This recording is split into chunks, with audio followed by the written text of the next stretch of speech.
한 절씩 교독합니다. 그들이 예수께 말하되 요한의 제자는 자주 금식하며 기도하고 바리새인의 제자들도 또한 그리하되 당신의 제자들은 먹고 마시나이다.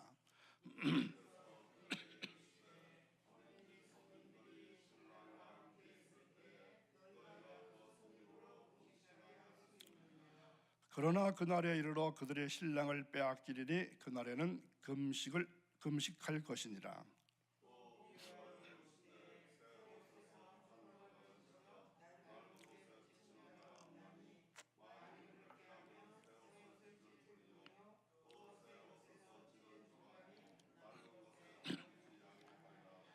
새 포도주를 낡은 가죽 부대에 넣는 자가 없나니 만일 그렇게 하면 새 포도주가 부대를 터뜨려 포도주가 쏟아지고 부대도 못 쓰게 되리라.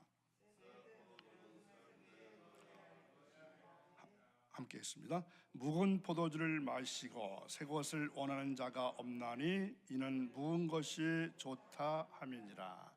아멘. 한 주가 시작되는 월요일 새벽을 깨우시고 주님 거룩한 눈에 올라오셔서 하나님을 찬양하는 여러분들에게, 또한 여러분들 가정과 자녀손들에게, 또한 직장과 일터와 생업과 직장들을 위해 하나님의 크신 은총이 한 주간도 이어지기를 축원합니다. 오늘 제목은 어떻게 붙이면 좋을까요? 새술은 새 부대에, 이러한 제목으로 말씀을 상고해 봅니다. 오늘은 질문을 하나 드림으로써 말씀을 시작해 보겠습니다. 예수님을 진정으로 만나고 믿는 사람들에게 있어서 나타나는 것은 무엇이라 생각하시나요? 자, 여러분 모두가 예수를 믿고 나름대로 신앙생활 잘하고 계십니다. 뭐라고 생각하십니까? 예수님을 진정으로 만나고 믿는 사람들에게 나타나는 현상, 그것은 변화입니다. 아멘. 그런데 변화도 두 가지로 나타나게 됩니다.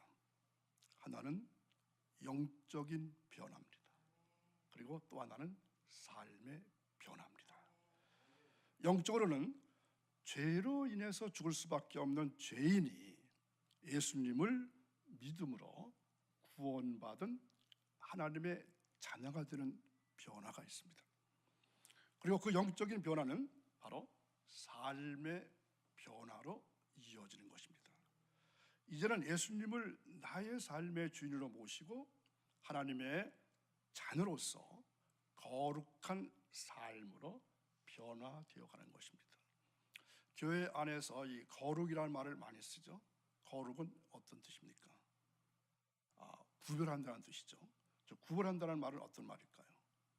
하나님과는 가까워지고 세상과 마귀와는 멀어지는 것, 이것이 거룩입니다.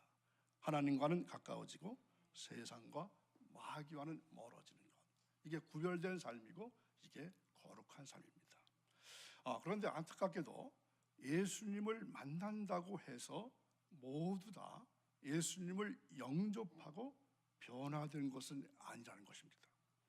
예수님을 만났어도 예수님을 받아들이기 힘들어하는 이들도 많이 있습니다. 예수님이 하시는 일들이 자신들의 생각과 경험에 너무 달라서 예수님을 거부하고 도리어 대적하는 일들까지도 예수님께 있었던 것입니다. 오늘날 예수님을 구세주로 영접하고 살아가는 기독교인들이 많습니다. 예수님을 전적으로 모셔드리지 못하고 도리어 신앙생활하는 것을 힘들어하면서 예수님께서 원하시는 삶을 제대로 살지 못하는 사람들도 또한 많습니다. 서기관과 바리새인들은 이제 예수님께 두 번째 2차적인 공격을 시도합니다. 예수님 시대에 이 서기관과 바리새인 또는 사두개인이라는 사람들이 많이 등장하고 있죠. 특별히 복음서에는 이 세 사람들이 많이 등장하고 있습니다.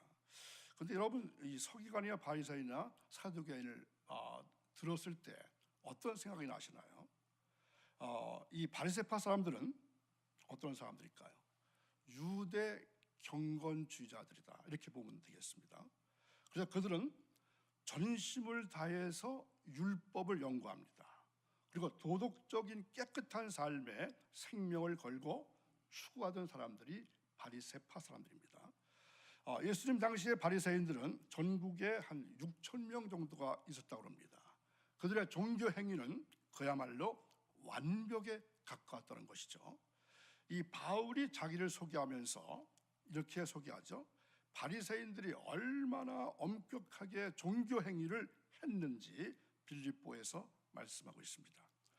바리새인들은 율법을 613개, 613개의 조항으로 세분해서 그 율법을 아주 철저하게 지켰던 사람들입니다. 그런데 얼마나 철저하게 율법을 지켰던지 스스로 자기들을 가리켜서 흠이 없는 자다 이렇게 부를 정도였습니다. 좀 서기관은 어떤 사람들일까요? 서기관은 율법을 복사하는 사람들입니다. 또 연구하거나 가르치는 전문 율법학자들입니다. 서기관은 주로 어떤 지파에서 나올까요?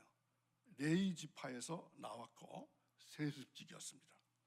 이 왕정 시대는 국가 주요 문서를 기록하고 정리하고 보관하는 일, 왕의 비서, 공증인, 성전 창고지기, 징병관 이런 것들을 수행했습니다.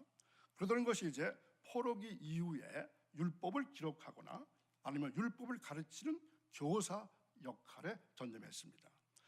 이건 포로기를 거치면서 서기관의 업무가 율법 중심으로 전문화되었다 이렇게 볼 수 있기 때문입니다. 그래서 서기관은 어려서부터 철저하게 집중적으로 양육되었습니다. 이들은 가정에서 부모나 또는 이 전문 교사를 통해서 율법을 배웠는데 율법을 비롯한 각종 전승 사료들을 해석하는 법이라든가 종교 수칙이라든가 재판 관련 법규 등 학습 과목도 아주 매우 다양했습니다. 아마 오늘날 이 고시 공부하는 거나 비슷하다고 보면 좋을 것 같습니다. 그 후 이제 자격을 인정받게 되면은 두 가지 칭호를 받게 됩니다. 하나는 탈미드 아캄이라고 하는 보조 교사 그런 칭호를 받고 계속해서 수련을 쌓아서 이제 40세가 되면은 안수를 받습니다. 이 사람들이 안수를 받고 학함, 정교사로 불려지게 되고 정식 서기관 반열에 오르게 됩니다. 그러니까 40세 이후에 정식 서기관 반열에 오르게 된다는 것입니다. 이렇게 정식 서기관이 된 자는 전승을 해석하고 또 새로운 전승을 창출하고 만들고 종교적인 규약을 만들고 재판관의 일원이 되어서 민사, 형사상의 재판에도 참여하는 등 명실상부하게 유대의 최고의 지위를 누리게 됩니다. 또한 이들이 만든 전승은 율법 이상의 권위를 가지는 서기관의 권한을 실로 막강했습니다. 이들은 신약시대에 와서는 어떻게 불렸을까요?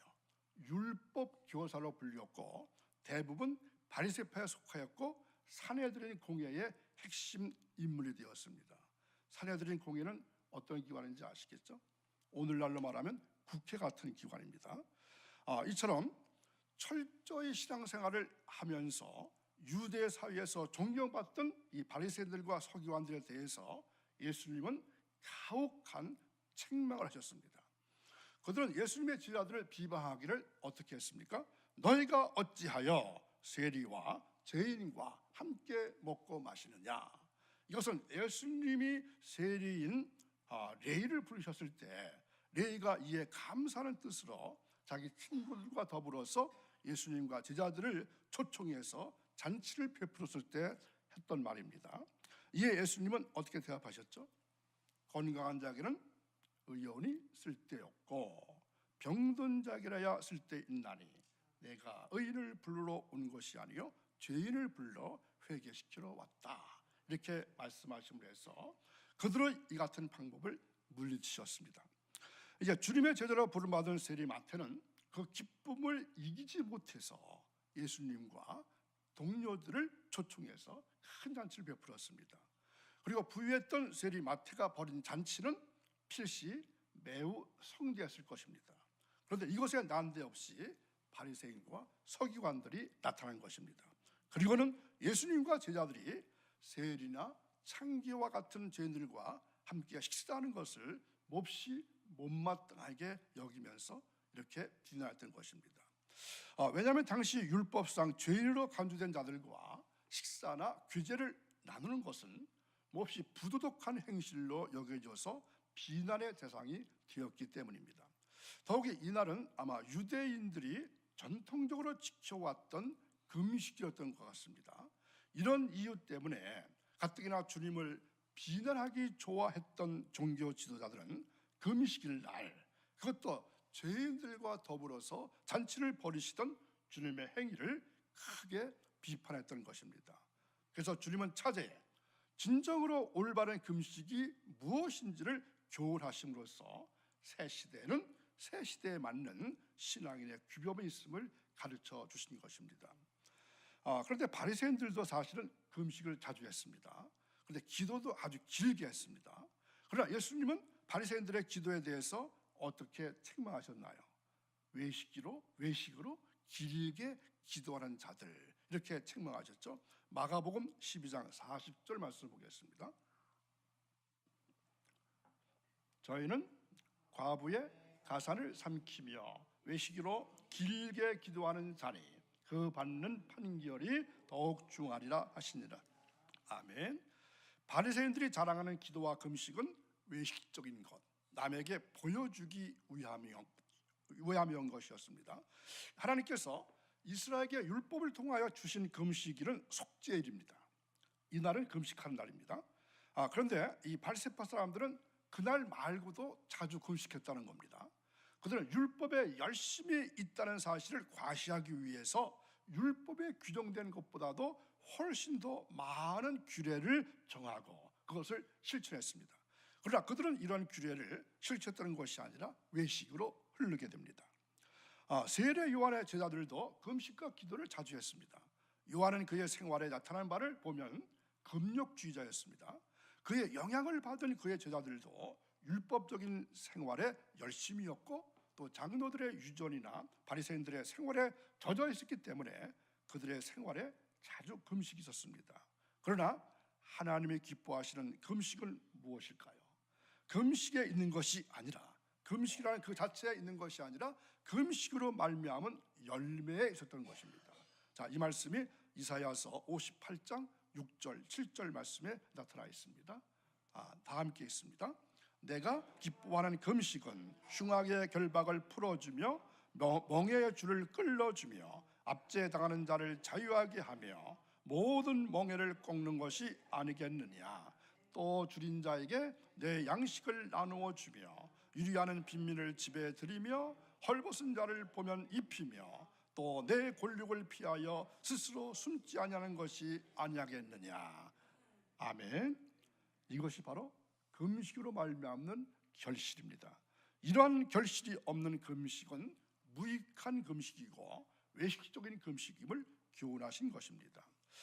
당시의 제자들은 먹고 마시나이다 이렇게 공박한 바리새인들의 비방에 대해서 예수님은 그 사실을 시인하면서 어떻게 말씀하시냐면 혼인집 손님들이 신랑과 함께 있을 때에 너희가 그 손님으로 금식하게 할 수 있느냐? 그러나 그날에 이르러 저희가 신랑을 빼앗기리니 그날에는 금식할 것이니라 이렇게 가르치셨습니다. 신랑은 혼인집 주인이요 기쁨의 주인입니다.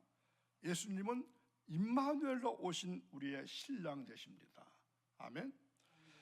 그는 모든 인류의 기쁨 되시는 신랑이십니다. 그로 말미암아 죽음이 물러가고 생명을 가져왔고 정죄가 떠나고 의로움이 주어졌습니다. 예수님에게 있어서 신랑이라는 말이 적격인 것은 우리는 그리스도 안에서 그분과 하나가 되었기 때문입니다.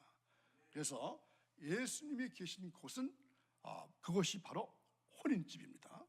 이 생명의 풍성한 축복의 잔치가 계속되기 때문입니다. 예수님이 같은 혼인잔치에 대해서 이렇게 말씀하십니다. 마태복음 22장 2절에서 4절까지 함께 있습니다.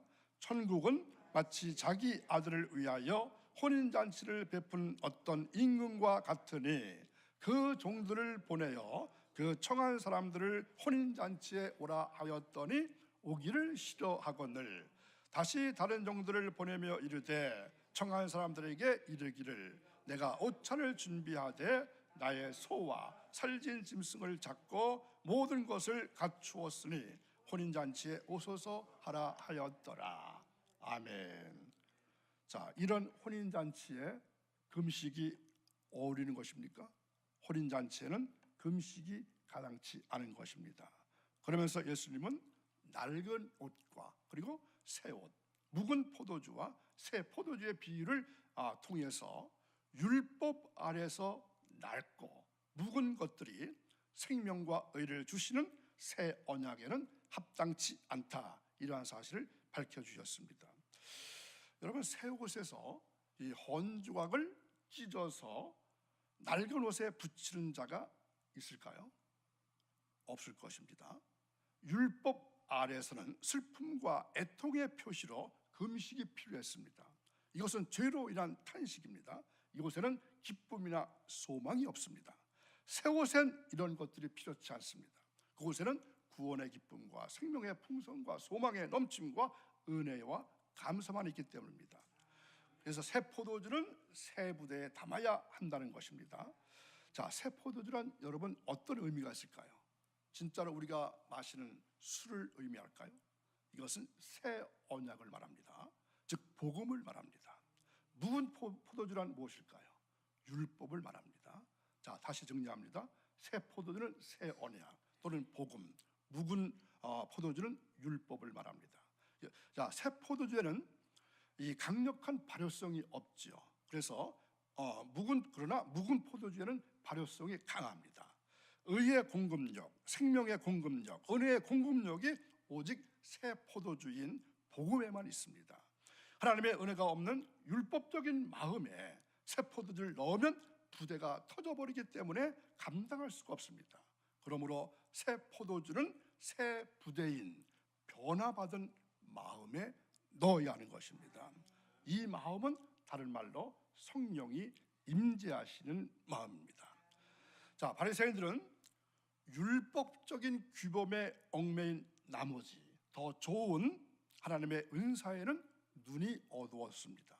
그들은 묵은 포도주인 율법에 취해 있었기 때문에 더 맛 좋은 새 포도주를 원치 아니했습니다.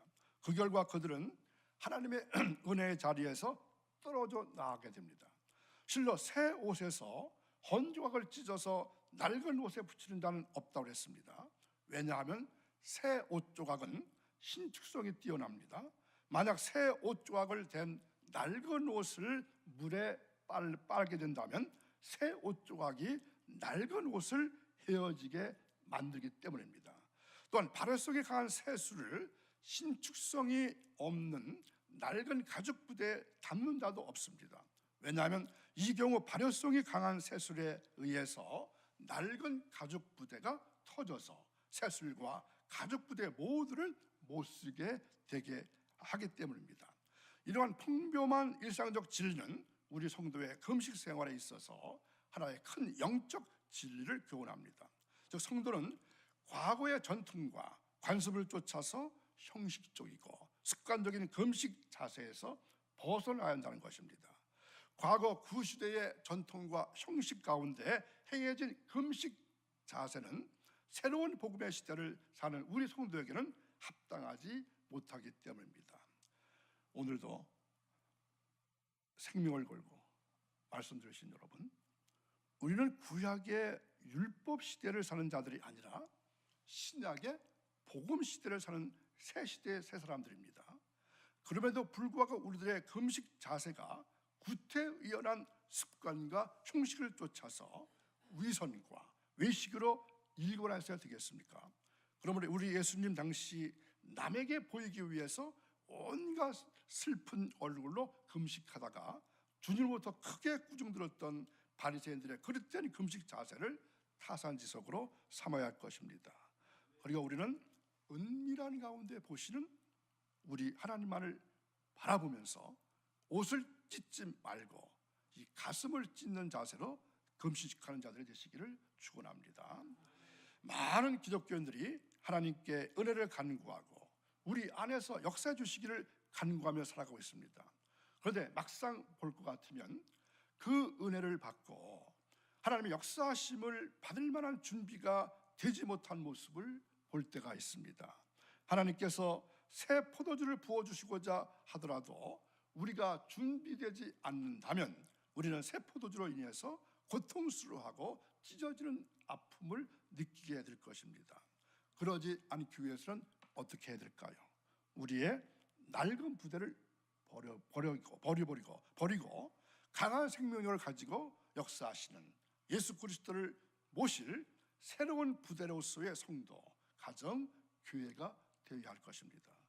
우리 안에서 역사하실 예수님을 기대하면서 그분에게 우리의 생각과 뜻을 맞추면서 살아갈 때에 사람의 능력의 일이 아니라 하나님 차원의 일들을 감당할 수 있는 자로 성숙하고 또한 변화되게 되는 줄로 믿습니다.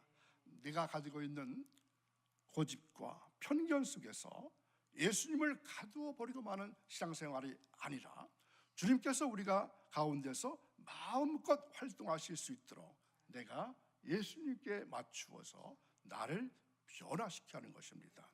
하나님께서 우리 가운데서 마음껏 활동하실 수 있도록 주님의 뜻에 따라서 변화되는 우리 개인이 되고 가정이 되고 교회가 될 수 있기를 원합니다. 그래서 하나님의 차원의 일들을 감당하면서 사용받는 저와 여러분 되시기를 주님의 이름으로 간절히 축원합니다. 기도하겠습니다. 거룩하신 하나님 아버지, 내가 먼저 변화되기를 원합니다. 내가 가지고 있는 고집과 편견 속에서 예수님을 가두어 두는 신앙생활이 아니라 주님께서 우리 가운데서 마음껏 활동하실 수 있도록 내가 나 자신이 예수님께 맞추어서 나를 변화시켜 주시기를 원합니다. 그래서 우리의 낡은 부대를 버리게 하시고 강한 생명력을 가지고 역사하시는 예수 그리스도를 모실 새로운 부대로서의 성도여 가정이여 교회가 될 수 있기를 원합니다. 거룩하신 아버지, 이 한 주간 동안도 주님 은혜 가운데 살게 하시고 주님 주시는 말씀에 의지해서 살아가는 복된 한 주간이 이어지기를 원합니다. 또한 새벽을 깨우고 주님께 간구하는 주님의 귀한 성도들을 기억해 주시어서 그들의 가정 속에 가정 경제가 살아나게 하시고 물질 때문에 어려움 당하지 않도록 시험 당하지 않도록 물질 얻을 능도 허락해 주옵소서. 한 주간의 모든 삶을 주님께 의지합니다. 맡아 주옵소서. 예수님의 이름으로 기도하옵나이다. 아멘.